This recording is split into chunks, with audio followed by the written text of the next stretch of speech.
Women podcast here on Respect My Region Network. I'm your host, Shelbie Vasquez, and today is the first episode of our original podcast series. This one is panel style with these lovely ladies today. They're a very special guests of ours, Olivia Alexander, Megan Baker, and Kylee Danaher. Before we get started, I want to share a brief update about our sponsor on this episode. Today's episode is powered by RMR Legacy Smalls, Respect My Region's cannabis flower line, available in Washington State and California. The current strains include Dedication OG, Super Mimosa, Rainbow Truffle, London Pound Cake, and RS11. Welcome. I appreciate you all joining us today. So let's dive right in. Want to give you guys a little time to introduce yourselves and tell us what you guys are about today. Olivia, please go ahead. Introduce yourself. All right. Well, thank you for having me. I'm so excited to hang out with you ladies today. I'm Olivia Alexander. I'm the CEO and co-founder of Kush Queen. I have been working in and around cannabis most of my life. I started as a bud tender at 18. I love cannabis. I love the plant. I love cannabis for wellness. And I worked at a number of cannabis companies throughout my career in life, and then decided to go all in on Kush Queen many years ago and have just had an incredible journey. We make the cannabis bath bomb, a number of cannabis wellness products, and really just love the plant and the people that use it at Kush Queen. We do products in both the hemp market and the compliant market in California. And we really love celebrating the intersection of cannabis wellness and, of course, women and queer people. So that's kind of a very long story short of Kush Queen and myself. Thank you very much. Megan, introduce yourself. Well, hi, my name is Megan Baker, and I've been in the cannabis space since 2011, 2012. And I've worked for a number of different brands that you might know and love. Currently, I work for Humble and Fume and Uka. And so essentially, I've just always been somebody on the marketing side of things, very engaged with like mass communications, interacting with the public, education. And so I used to do a lot of educations for Papa and Barkley. And I've actually been on NPR for my senior educations that we used to hold down in South Orange County. And so I've just definitely, made a name for myself around the industry. A lot of people still remember me from like years ago when I would do an education at their shop. And, now, years later, people still really enjoy having me around and working with me. So I'm just happy to still be educating, happy to still be, with the community, kind of raising awareness for the issues in the space and just making room for more growth and more opportunities in cannabis. Thank you. Great to talk to you today. Kylee, please introduce yourself. Tell us what you have going on. Hi, guys. As you can see in the background, I am here at a dispensary. This is going to be a family-owned dispensary. We were one of the first to be grandfathered in with a license in Long Beach. So I have been running this shop for almost 2 years now. Compared to the other ladies on this panel, my experience is only probably 3 years now. I did just recently graduate with a Master's of Science in Cannabis Science and Business. So along with working in the dispensary, I also help with my dad and his brand, Top Shelf Cultivation. We are known for the Wo-Si-Wo. You can kind of see the little high time boxes back there from some of our trophies. Nice. Humble and Fume, we do your distro for Top Shelf. Yep, we just started that like 2 months ago. We're super excited on that entire thing. Really, really good thing. Be one of the brand reps for you guys. Yeah, actually, I did an event with Self Cultivation a couple years ago at the Originals Cannabis Cafe for like a Grammy award-winning artist. Yep. I don't know if that, like, it was such a long time ago. I remember the event, and I was very jealous that I wasn't there. I was probably 18 years old, maybe 19 years old, so that was definitely not something I was even in yet. But I remember our eights were selling for like $100 there. It was one of those times that my dad was like, we made it, we fucking did it, and they killed it. It was great. I remember that event. It was so successful. It was beautiful. Awesome. Well, I'm so excited to start and go into the questions, you guys. So let's just dive into it. Olivia, not only do you have a blog, I also have your book, Essential Cannabis for Women. Find it on Amazon. And I noticed on your website, you also provide a glossary on the Kush Queen website. So I think it's safe to say that you very much prioritize the general public being properly educated on cannabis and shifting the negative perception and stigma against it. Why do you feel education is so important? I think education is so important because, believe it or not, most people have no idea what is going on. They just know joints and flour, and they have no idea why it works. They have no idea how their body works. And I feel like if you really are going to gain a true understanding and appreciation for cannabis and use it every day, which is a kind of another really stigmatized thing, this idea that we would like use cannabis every single day. Ultimately, that to me is the most important. And then really empowering people with knowledge. I think that cannabis is science, cannabis is wellness, cannabis is all the things. And it's really just about also social justice, all of these things. So it's like, how do you bring people to a place of understanding, and that's education. I think we don't do enough education, but you got to balance it out. And I think a lot of people are like, oh, I already know about weed. And it's like, but do you really? I feel like we're always learning, we're always exploring, we're always sort of navigating new tech, old tech. Is this the best? And also just like every human body is different. Every single person's body is different. And I think that you really have to arm people with knowledge in order to get them to where they want to be, like the why of cannabis. And so I think a lot of it has to do with the time I was bud tending and just how many people were coming in and were just like really confused or looking for something very specific. And I just feel like it's just so vast. And then I really spend most of my time with new users. I spend as much time as possible with people who don't use cannabis, in communities that don't use cannabis. Almost the more stigmatized, the better. In some ways, it's not really fun at first, but eventually, that moment where you change and people get there, that to me is like what's really truly fulfilling and truly excites us at Kush Queen. And then also, like, when I started selling a bath bomb in a dispensary in 2015-16, people thought I was insane. And they thought it was a gimmick. And so I had to really overcompensate for the why. And so that's why it's like we have to explain to people like why a cannabis bath bomb is a great delivery method almost every day.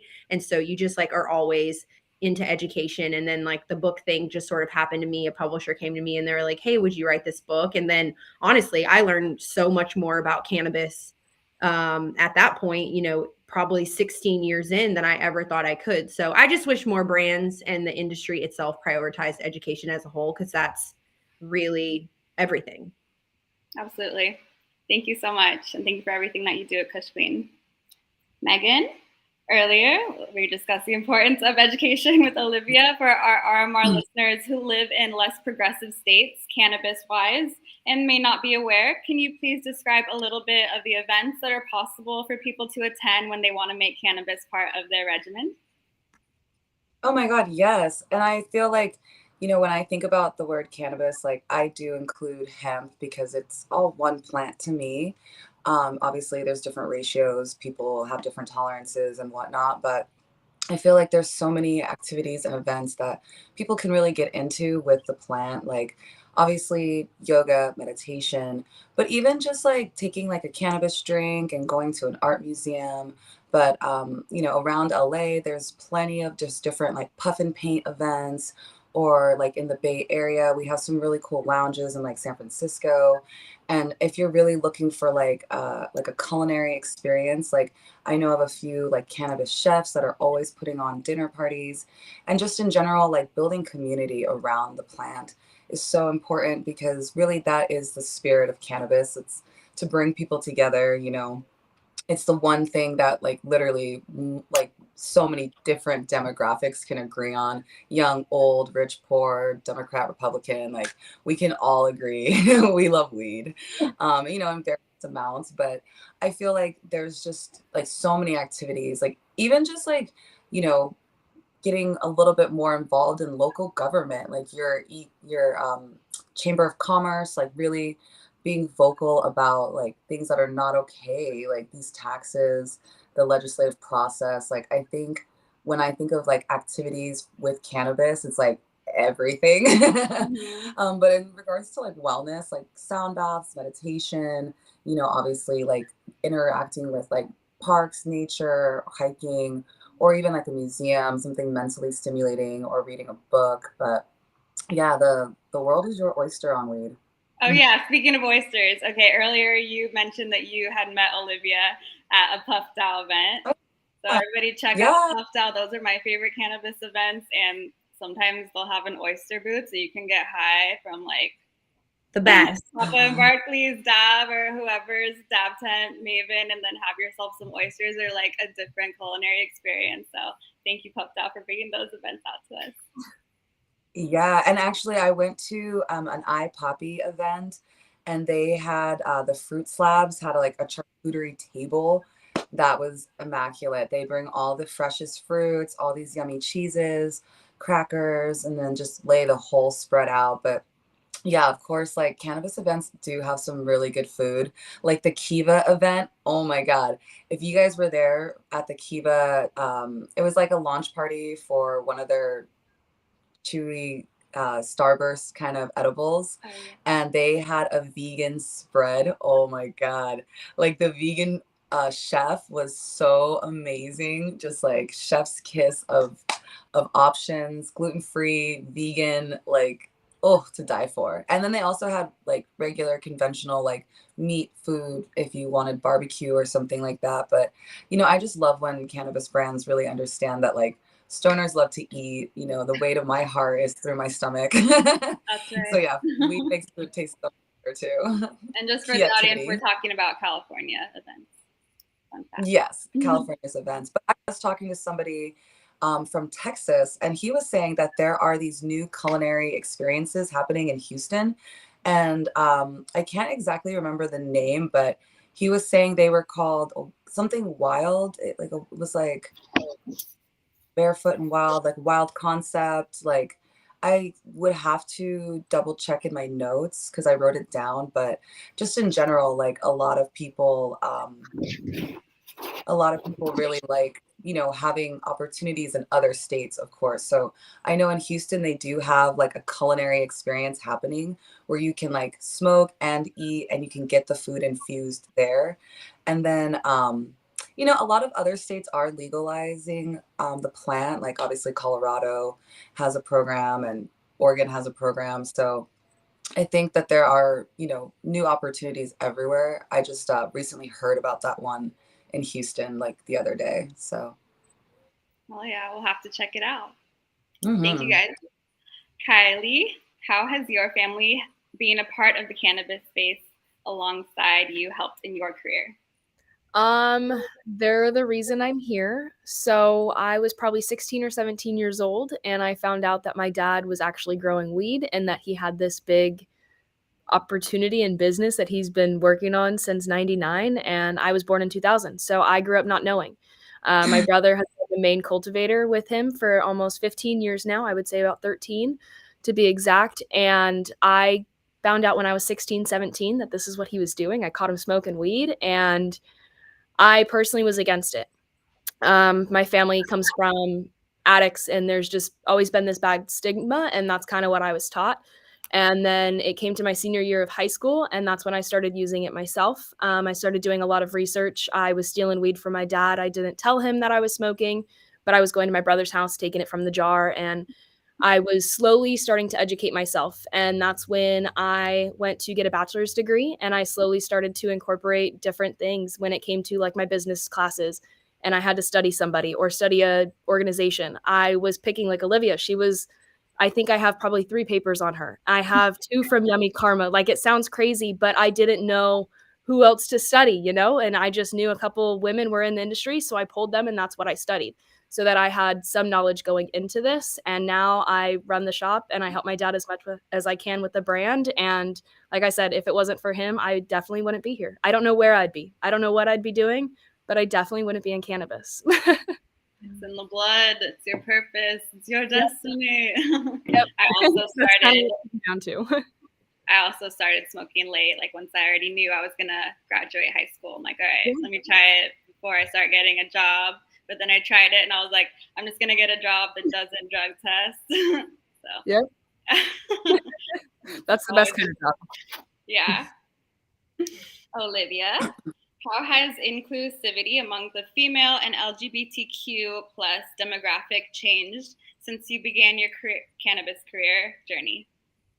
Well, I mean, when I was really young and I was just like doing social media content for a brand, like in the early days, it was when I was like in the audience making content, watching Corey Thomas from Honey Pot like win a cannabis cup, that I was like, oh wow, like I could actually do this. I could be more than just like doing social media, because I always really like loved making products and wanted to make products, and had a vape company called Crystal Cult where I was crystallizing vape pens and like trying to do something. And I had this audience and these women.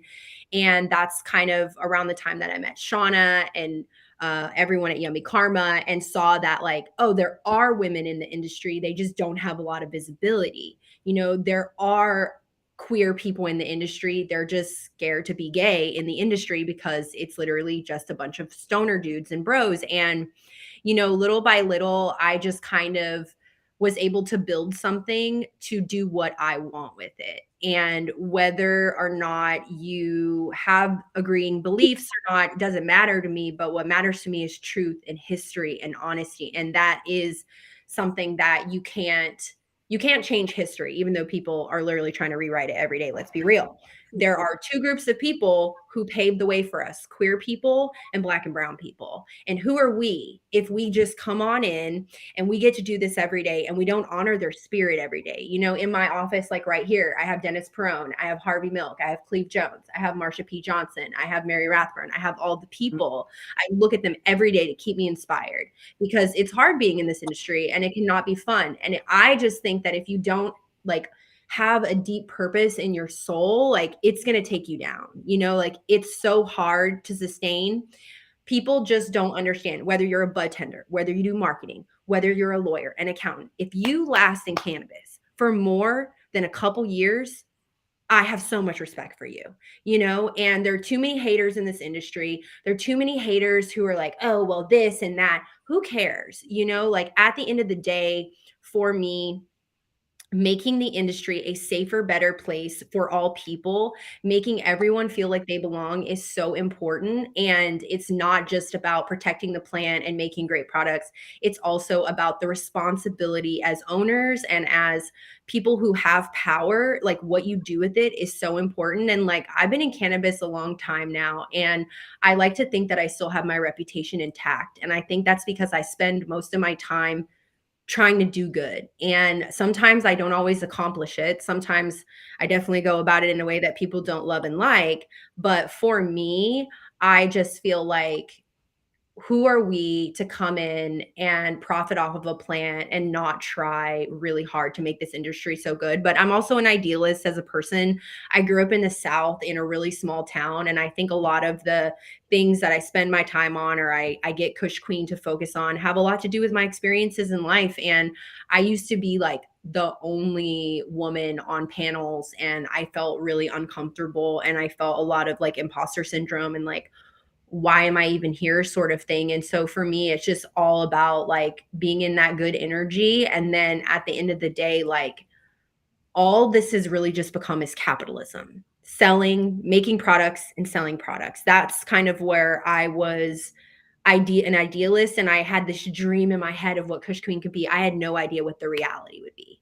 So for me to stay rooted in some sort of passion for what I like really care about, that's where all of that comes from. And because it's the right thing to do, like I think it's crazy that the way the industry is developed, if I had the power, it would certainly not be what I would I would have done as a regulator, as a government, but it is what it is.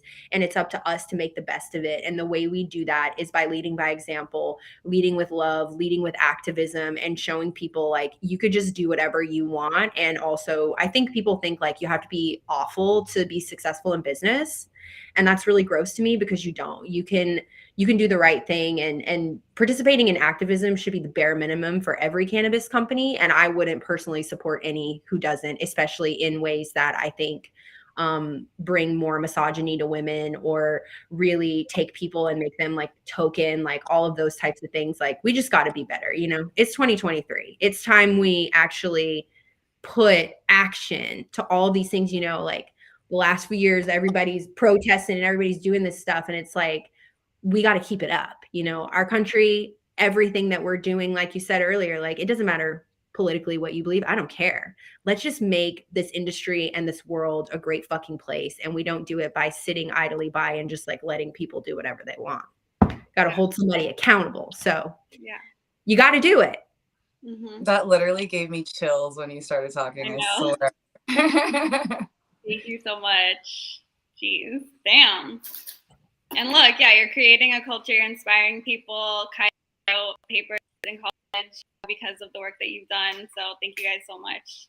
It's wild. I mean, it's just like, that's crazy to me because I was just like trying to do me and just trying to like live my life and pay my bills and not have to work for the man or not have to work at a company that didn't have, ethics and morals that I agreed with. And for me, like, I just wound up here and I just woke up every day and had the audacity. And I just tell people like, you just got to have the audacity. Like the worst thing that you can do is be afraid. Don't be afraid in this industry. Be who you are. Just double down on it. Stick to what your guns are and like, don't stop. I literally have it tattooed on my back. They can't stop you if you don't stop. And that's just what I believe, no matter what you're doing in cannabis, out of cannabis, we just have to live our best lives. And more people need to talk about that and not like, $40 billion. Mm-hmm. Oh, $40 billion is cool too. That's right. Thank you again, Megan. We know you're also an astrology and spirituality enthusiast. What are some ways you incorporate cannabis in all things cosmic and metaphysical for our fellow fans of the zodiac?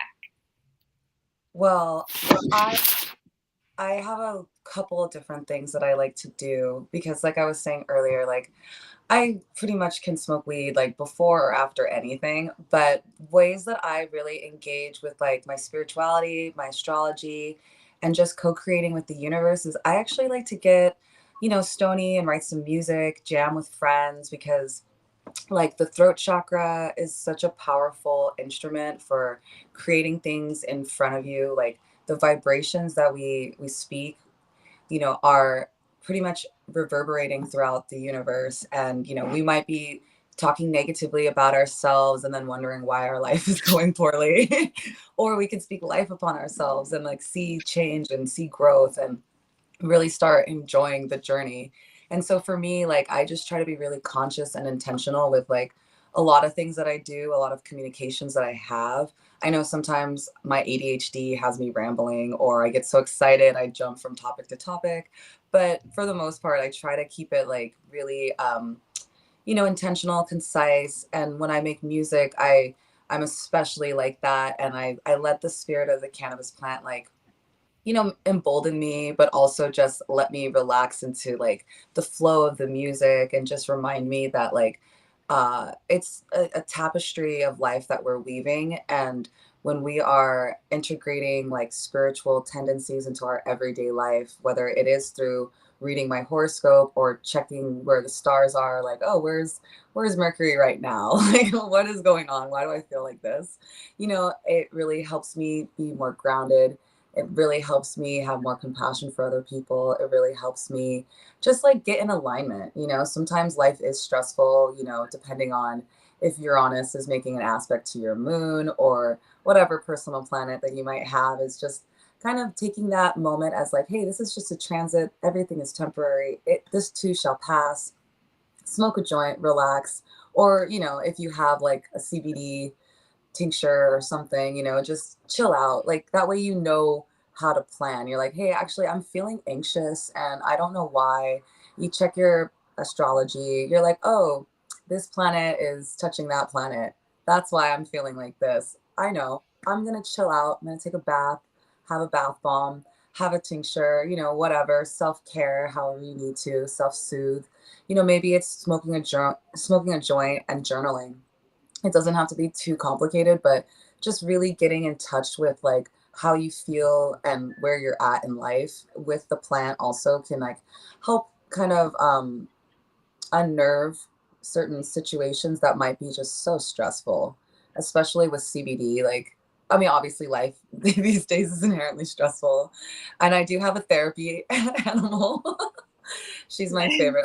I love my cat so much. And so, just little things like that. Sometimes I used to even smoke with my pets. Like, I had this one cat that anytime I would bring home weed, he would like follow me to the bedroom and just like perch up. So, just the whole thing, like animals need cannabinoids too. And, obviously different amounts than we do. Their life isn't as stressful, but it's so therapeutic for so many people. Like sometimes it is just like smoking a joint and playing with your dog or, going for like a nice walk in your neighborhood. Like it doesn't have to be so major to connect with the plant and connect with yourself, like spiritually, because ultimately, like, we are just vessels and we're, spiritual beings having a human experience. And so just being mindful of that is like a huge step in the right direction. And that way it can turn the most mundane things into like a spiritual experience. And that's what cannabis is really good at. Like it can take an okay meal and make it into like a 5-star meal.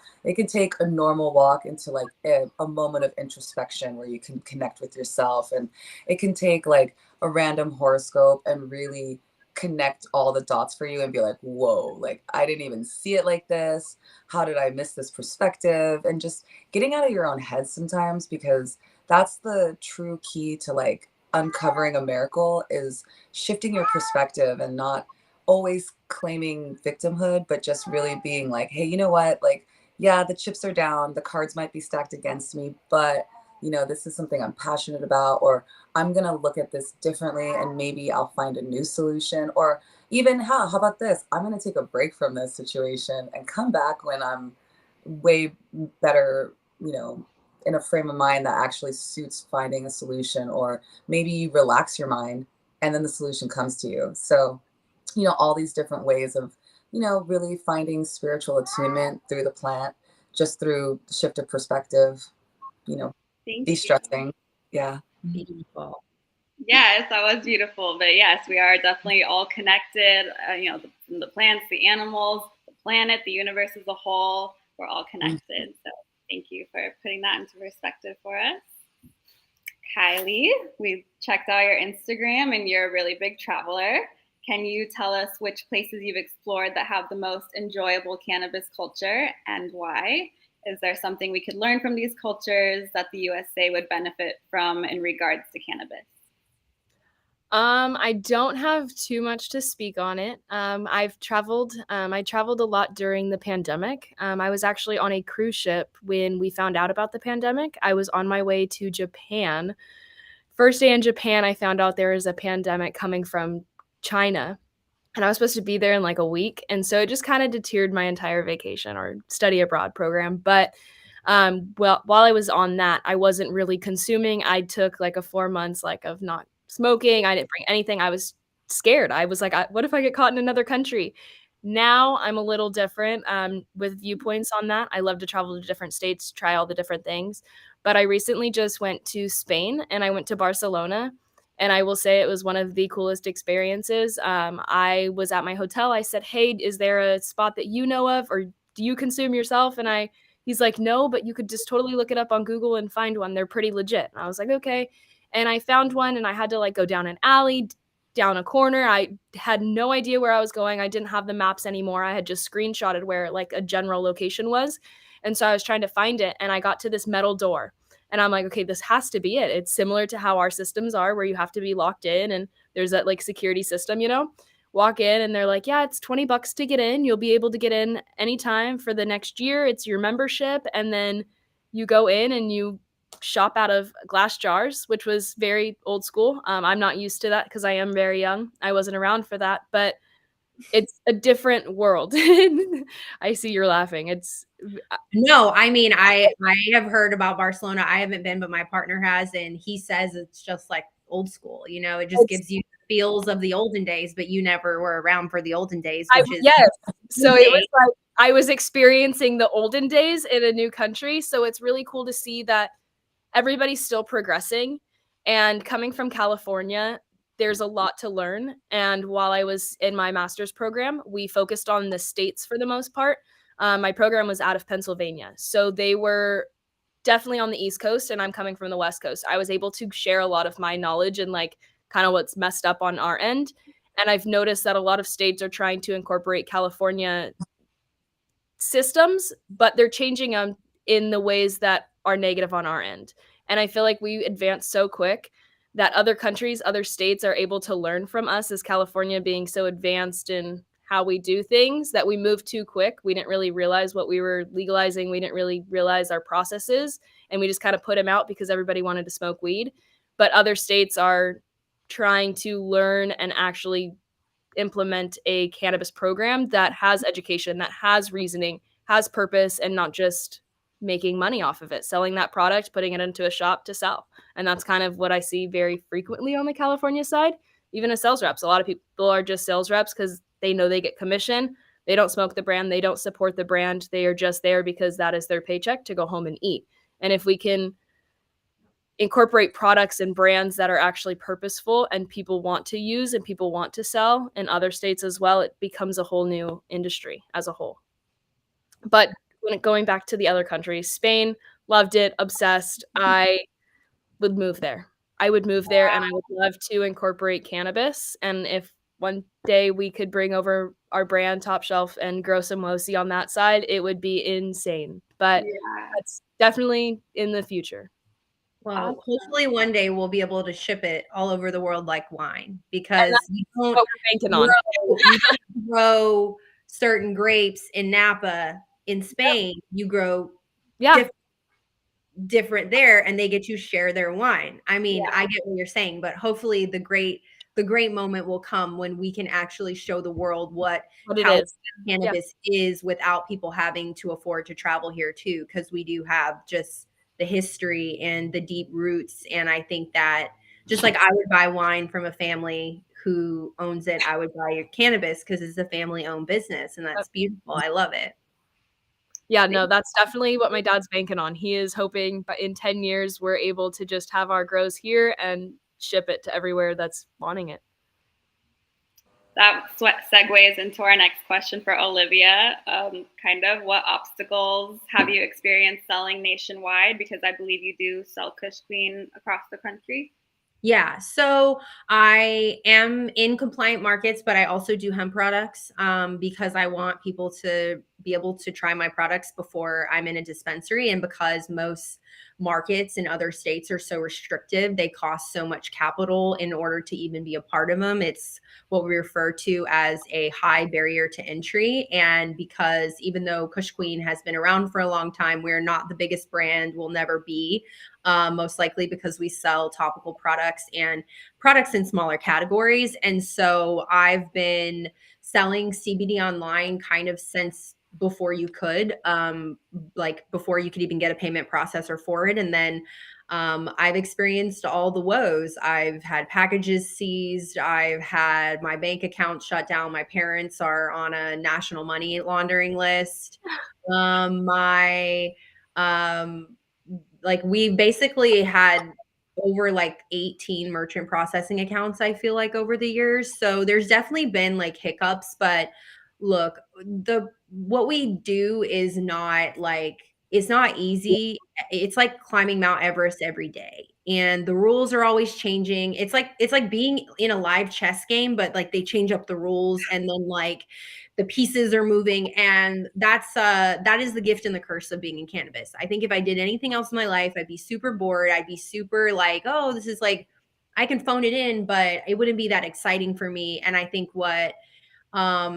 everything is about how you look at it. So you can look at it as obstacles because you're going to have them every day if you choose to be in this industry, whether you work for someone or you own the company. Like, having issues in cannabis and in hemp is just a fact of life. We are an emerging industry. We appear to be a vice industry to people. People don't see it as medicine. So we just get the shit end of the stick, not to use my mom's phrase, but that is what she would literally say.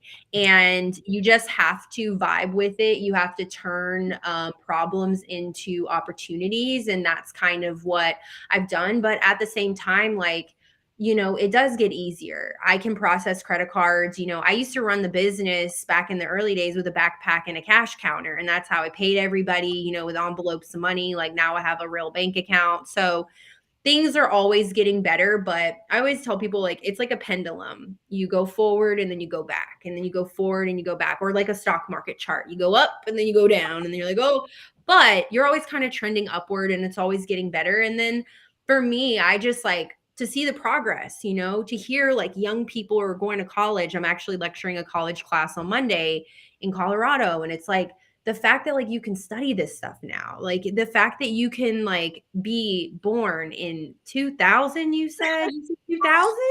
Yeah, I'm a 2000 baby. I need a drink. No, I'm kidding. It's adorable. The fact that you can be born in 2000 and then be working in cannabis today is freaking beautiful. That's amazing. And so, you know, there are just all the problems, and there's just a lot of restrictions, you know, unfortunately. Like, if you want to run a business, sell yoga mats. If you want to be in an industry full of problems and find a way to vibe regardless, be in cannabis or hemp. But I love it, and I'm really grateful to see the change. I think you know, hemp is only going to grow, and I'm hopefully going to have a really big announcement soon about like a really amazing national retailer that we're going to be in. And, you know, I was pretty shocked when they were like, hey, we're interested in gummies. I'm like, what? Not just bath bombs, you know? And I think it's, you just kind of got to take it what you can get. And then also like drown out the noise, you know, drown out the noise. I got some haters in the comments saying Kush Queen is from Vancouver. And I just also want to address this because like, let's just get into the haters. Like, I am not Kush Queen. My brain is called Kush Queen. And if this person came to America, they would be sued by me because I am the only Kush Queen in the US. And I have federal trademarks. I have state trademarks. I've been Kush Queen. Kush Queen is the brand, it's the products. Anyone can call themselves Kush Queen. I don't call myself Kush Queen. But again, here you have everyone, you know, has the same 5 names. Everyone's suing everyone. Like, that's part of the industry. Like, it just is what it is. And I'm lucky enough that I've been on my own spiritual journey. I've been on my own path. And the only thing that I've gotten out of all of the troubles, all of the struggles, all of the strife that we faced is luckily healing. I got a life coach, and I said, you know what? I could sit around and I could victimize myself. I could blame other people. But luckily, cannabis and psychedelics, of course, as well, they bring you closer to your consciousness, unlike alcohol, which brings you farther away. And for me, and like what you were talking about with the senses, how it heightens your senses and brings you closer to your feelings, that's what it's all about, you know? So I take the problems in stride, but I will not warn the next generation. If you really want to be a part of this industry, buckle up. And if you really want to last, get tougher skin. And if you really want to have fun and be happy, silence the haters. Because that's all you can do, because you're never going to make everyone happy. It doesn't matter what I do. I could post, oh, here's me having the best day. Someone will literally have something to say. And I'm okay with it, because at the end of the day, I'm right with me. I'm protecting my vibration, and I know who I am. And that is what's most important. So I always just tell people, like, just don't think it's going to be easy, though. Just don't think the weed's going to sell itself, because there are very large corporations right now losing their ass. I love it. Sucks for them. But the weed isn't going to sell itself. Put it on my tombstone, please. You got to work hard for people's coin. And they're a lot smarter than people in cannabis give them credit for. Beautiful. And congratulations with that, you know, possible future announcement. But all your hard work has definitely been shown. And praying to every god that exists, and I am trying not to count my, what do they call it, eggs before they hatch. But ooh, I can't wait to have this call later today. I am like, Hey, let's go. Next stop, other countries, hopefully in the future.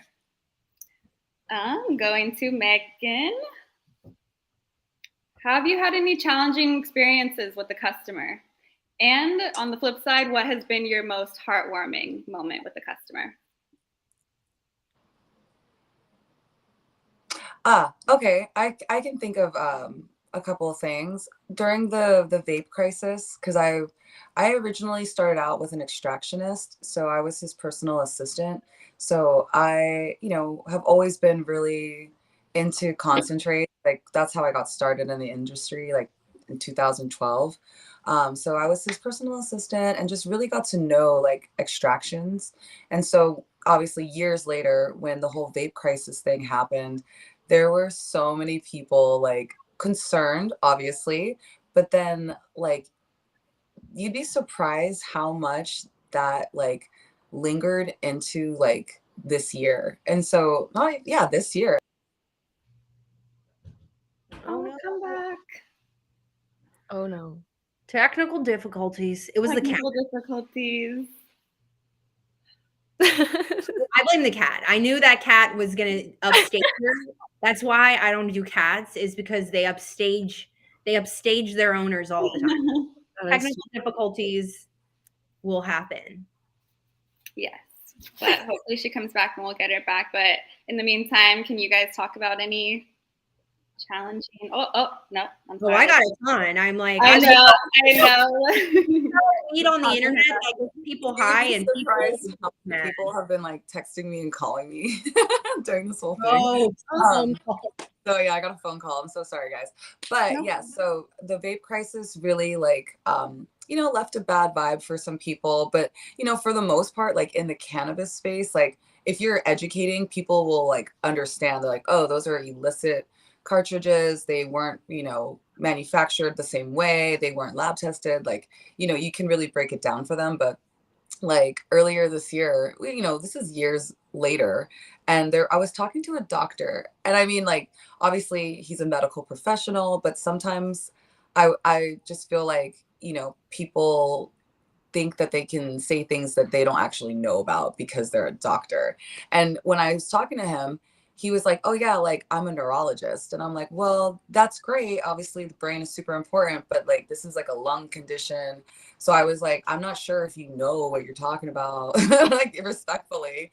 And I would say like that was like not like a difficult conversation, obviously, but like some people are just so like stuck in their beliefs that sometimes it's like, hey, like here are the facts. That's not the exact right story that you have, but maybe this will help you understand. And I mean, no disrespect to him, he is like a medical professional, a neurologist, of course, like years of school, but like the exact body part that he focuses on was not the same body part that like people were specifically going in for. Like this was like a lung issue, not like it doesn't affect the brain, but I'm just saying like he didn't exactly know exactly what he was talking about. But I wouldn't say we were like yelling or fighting. It was just more of like a calm conversation, but it's still sometimes frustrating because like he definitely didn't want to like concede, and I wasn't gonna like push the issue any further. I'm like, oh, you don't want to buy it, okay, cool. Like that's about it. Like thanks for listening to my education. Like it's a non-starter, but still like I'm not afraid to like have a conversation with somebody and like educate them wherever like they need the education. And it doesn't have to be like contentious. It could just be like the dialectical method. Like I'm going to share a story, you can share a story. Like you're going to bring up a point. Okay, cool. Like I hear your point. That's a valid point. Here's another option. Here's another side to look at. Like it doesn't have to be like oppositional, but it could be just like healthy discourse, like I'm not mad at him. Like, obviously he's not somebody that like affects my day to day or anything like that. It was just one of those things where it was 4:20. It was a very long line, and I was just standing there and he was standing there, so he just started talking to me. And then obviously I'm gonna respond, I'm gonna engage in conversation, and it wasn't like anything personal. It was just like, hey, actually, like that's an interesting perspective you have. And then as far as heartwarming, Oh, there have been so many. I love the cannabis industry. It makes me smile like every day. But I would say like one in particular that super stands out to me was like at the beginning of the pandemic, I was doing a demo for a different vape company. And there was just this woman, she was so scared. She was so scared. And I remember it was like during the beginning of like the social distancing. So everyone had to be like 6 feet and mask and this and that.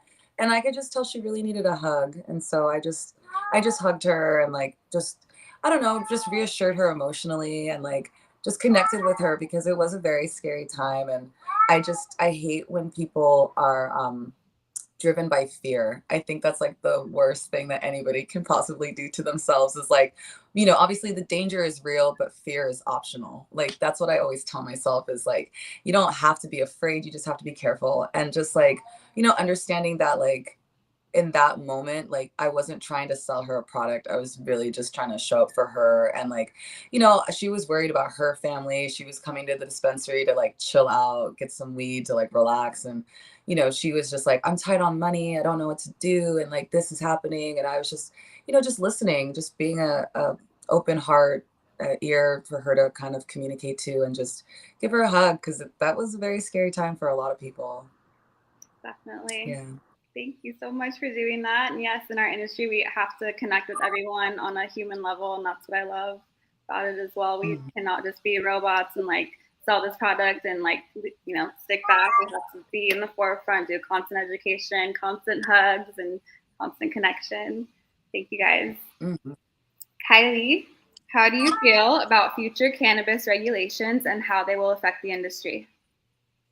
I guess we kind of talked about that in my last question. I feel like there's a lot of learning, a lot of growth to be done in other states as well as California. But I feel like California, we're so stuck in our ways that other states are going to be able to learn from us if we can't change our own ways, if that makes sense. Definitely with new states popping up, they're looking at what's been working and what hasn't been working. And they still have the opportunity to change that. We as California are very stuck in our ways and we don't really care for too much change. And if we are asking for change, we don't know exactly what kind of change we need versus what we actually want. It's just, we're like, yeah, we need this change, but there's no specifics that we're saying like, this is why, and this is how we need to change it. And that's kind of why we just kind of get stuck in this realm of it, just that continuous cycle. Yeah. Well, we're one of the most regulated states on earth. Like we have more regulation in California for everything, for couches, yes, for bicycles, for pharmacies. Yep. There are things that are completely legal in Florida that could never even be shipped here because of the way that our state regulates. And so I think we do have issues in our regs. We do have things that need to be changed, but the state is always going to err on the side of great caution. And they are always going to over-regulate us before. If it just is what it is. And I also just think like our government in California is run by big business. This state doesn't care about small businesses in any vertical. And I think that's an unfortunate thing about California, but I still feel very hopeful that as long as they would lower taxes just a little bit, we would a much needed break. But we are just a state known for over-regulating, but there is another side to it. I just, I'm passionate about this as a person who was born in Louisiana. You have the opposite problem there. You have my family lives in a place where the water is polluted, the air is polluted, the food is polluted, and it's because there is no regulation. And I just think we got to find a middle ground. There's got to be some, we don't need a plastic tag on every single plant in the state that can be recycled. We don't need child-resistant packaging for topicals. We don't. There's just not enough. There's not enough danger there. We were unregulated for 20 years and nobody died. But at the same time, if the government doesn't overregulate us, well, they can't take as much tax as they want to take. It's a bummer, but we all just keep fighting the good fight, right? Yeah, and we just keep riding around on that ride. And I feel like you said, we need to find that middle ground. And what my hope is that these other states are able to learn from California as a whole, as well as like Nevada, Oregon, Colorado. There's some states that have been around for a minute where they can pick little pieces of each state, what's operating properly, what's regulations doing well, what isn't in this state, because we all have our own little regulations. And if we can combine them all into one and have a universal way to put out our products and run our businesses, that would be amazing. And that hopefully will come when all 50 states are legal, but who knows when that day will come and if that will be how it's ran or if it's still going to be state by state. Well, it took 60 years to give gay people the right to marry each other. 60 years. Okay. That's like a lot of time. So Insane. I always tell people, lower your expectation for the federal government doing anything. Someone commented, safe banking might go to vote tomorrow. Sure. But what are they going to do with that? They're not going to do anything.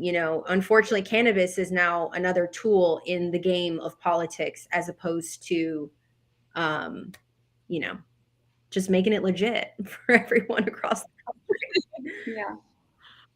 Yeah. It's a tough world we live in, but I will say from 20 years ago, it's changed a lot. And here we are today. There is progress. That's true.